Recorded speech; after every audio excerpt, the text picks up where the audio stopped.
আজ আমি পাঠ করছি আহমদ ছফার একটি প্রবন্ধ শেখ মুজিবুর রহমান।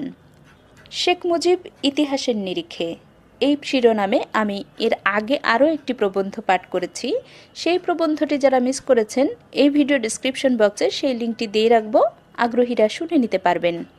এছাড়াও শেখ মুজিবুর রহমান ২ নামে আরও একটি প্রবন্ধ আছে, সেটিও আমি পাঠ করার পরিকল্পনা রেখেছি। সেটিও যারা মিস করতে না চান তারা চ্যানেলটি সাবস্ক্রাইব করে পাশেই থাকুন। শুরু করছি শেখ মুজিবুর রহমান। কথা উঠেছে শেখ মুজিবুর রহমানকে নিয়ে। একদল বলছেন শেখ মুজিব সর্বকালের শ্রেষ্ঠতম বাঙালি, অন্তত বাংলার শ্রেষ্ঠতম সন্তানদের একজন। তিনি বাঙালি জাতীয়তাবাদের প্রবক্তা, বঙ্গবন্ধু জাতির পিতা এবং বাঙালি জাতির মুক্তি সংগ্রামের অবিসংবাদিত মহানায়ক। তারই সংগ্রামের উত্তাপ উপমহাদেশের এই প্রত্যন্ত অঞ্চলটিতে হাজার বছরের পরবশ্যতার সমূহ গ্লানি মুছিয়ে দিয়ে একটি নবীন রাষ্ট্র সম্ভাবিত করেছে। অন্যরা বলছেন না, শেখ মুজিবুর রহমান বাংলার জাতীয় ইতিহাসের একজন মস্ত বড় ভিলেন বা খলনায়ক।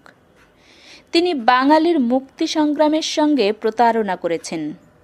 মুক্তি এবং স্বাধীনতার নামে তিনি বাংলার জনগণকে তাড়িত করে হতাশা এবং অন্ধকারের গোলকধাঁধার মধ্যে ছুড়ে দিয়েছেন। নায়ক পুরুষ, বীর এবং ভিলেন, এই দুটি প্রবল মত অদ্যাবধি শেখ মুজিবের নামের সঙ্গে যুক্ত হয়ে জোরের সঙ্গে উচ্চারিত হয়ে সর্বত্র ধ্বনিত প্রতিধ্বনিত হচ্ছে। প্রকৃত প্রস্তাবে শেখ মুজিবুর রহমান কি ছিলেন? বাঙালি জাতির মুক্তিদাতা বীর, নাকি মুক্তি সংগ্রামের সঙ্গে প্রতারণাকারী বাগাড়ম্বর সর্বস্ব ক্ষমতাদর্পী একজন মানুষ? বাংলার ইতিহাসে শেখ মুজিব কোন ভূমিকাটি পালন করে গেছেন?